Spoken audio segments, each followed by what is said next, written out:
Welcome back. It's now time for your midday sports. Now, the Reggae Boyz held their final training session ahead of this afternoon's departure from Mexico at the Montego Bay Sports Complex in Montego Bay a short while ago. TVJ Sports caught up with the team after their training session on Thursday. The Reggae Boyz had their fourth and penultimate training session on Thursday at the Montego Bay Sports Complex, with all attention focused on taming Mexico in their backyards.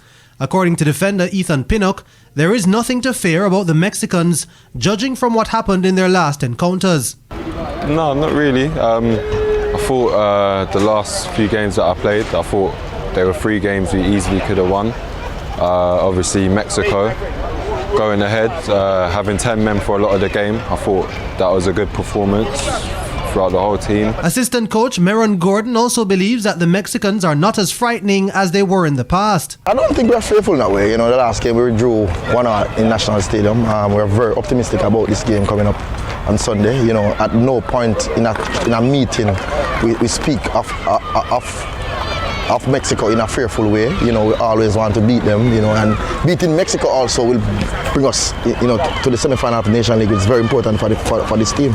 A win for the Reggae Boyz will send them to the semi-final stage, and Pinnock says those are the heights they're gearing towards. Yeah, of course, I think every competition that you're involved in, you know, you always want to go on and get as far as you can, or else there's no point being involved. So, you know, as a group, you know, we're really focused. We go into every game figuring out what we can do to win.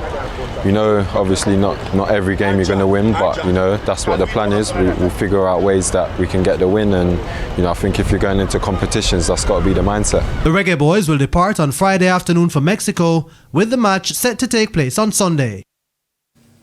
And Jamaica's Reggae Girls have moved 1 spot up to the number 43 ranking in the latest FIFA Women's World Rankings. The Jamaican women moved up despite losing all 3 matches in the recent Cup of Nations tournament in Australia.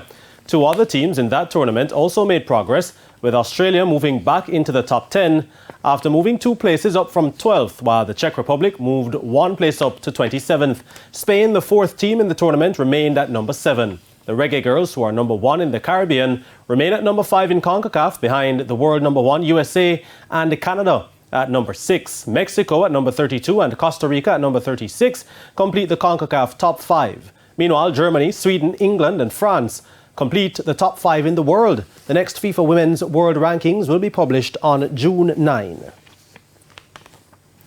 The last 4 teams for the quarter-final round of the Issa Tip Friendly Society Schoolgirl Football Competition will be decided this afternoon, following the last set of return leg fixtures in the round of 16.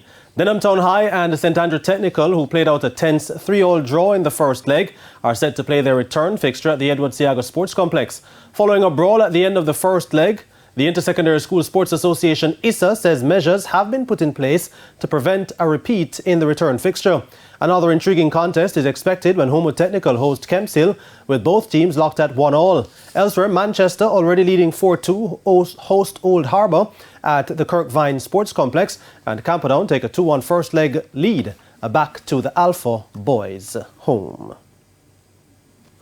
Now, the Guyana Harpy Eagles have remained in firm control of the 4th round regional 4-day contest against the Jamaica Scorpions, reaching 287 for 7 in their second innings in the Postland session on day 3 at the Providence Stadium. The Harpy Eagles, who resumed on 138 for 4, now lead by over 400 runs. Tevin Imlak has carried on to 110 after resuming on 50. He shared in a 175-run 5th-wicket partnership with Tejnarain Chandapol, who went for 89 just before lunch after resuming on 60. Markino Mindley has picked up 6 wickets so far. The Scorpions are searching for their first win of the season. And Mayday High are into their first Issa Headley Cup final after copying first innings points against Taki to set up a clash with defending champion St Elizabeth Technical in the final on April 4. Mayday, resuming the day at 134 for 5, made 223 all out against Taki, thanks to 69 from Sanjay Martin, 47 from Ryan Edwards and a 36 from Javid Williams. This against 3 wickets apiece for Romeo MacDonald and Aeon Ennis. Led by 4 for 21 from Nashane Mead and 4 for 50 from Edwards. That helped Mayday to skittle out Taki for just 112. Mayday then got to 54 for 2 in their second innings when play was called off. Meanwhile, Stets made their way into the final after wresting first innings points from Manchester in a repeat of last year's final. Resuming at 126 for 5, Manchester were bowled out for 170. Stets replied with 196 in their first innings to make the three-day two-innings final. Manchester, in their second innings, reached 136 for 2. And that's it for your Midday Sports. Shane? Thanks, Jordan. And that's it for the Midday News. I'm Shane Masters. Pleasant viewing.